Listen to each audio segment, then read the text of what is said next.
আজকে এই তুলিন গ্রামে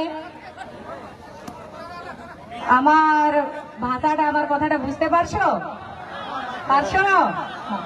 আজকে যে তুলিন গ্রামে প্রোগ্রাম আছে জেল ক্যাম্পের, তো সর্বপ্রথম আজকে 21 মার্চ বটে।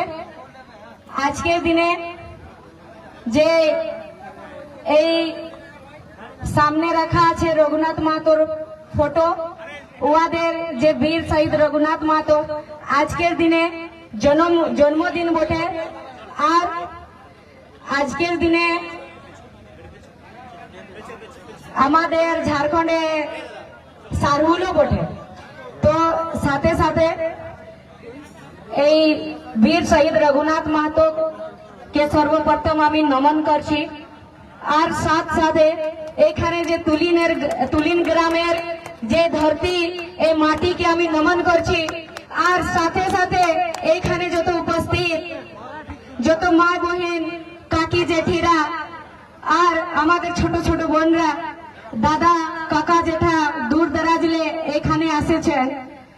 আর এই মঞ্চে উপস্থিত যে জেল ক্যাম্পের যত কেন্দ্রীয় কমিটি আর এখানে যে পশ্চিম বাংলার প্রভারী নিবেদিতা দিদি, রাজু দাদা, আর পশ্চিম বাংলার প্রদেশ কমিটি, জেলা কমিটি, প্রখণ্ড কমিটি, পঞ্চায়েত কমিটি আর যত এই মঞ্চ সঞ্চালন, সবাইকে আমার একসাথে প্রণাম জোহার।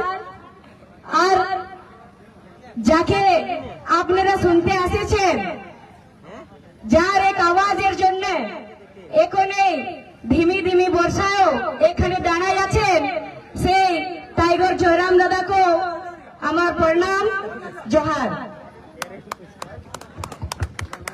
তো এখন বাঙালি যে চুনাও আসছে না চুনাও, এটাও তো একটা পরবর্তী চুনাও পরব।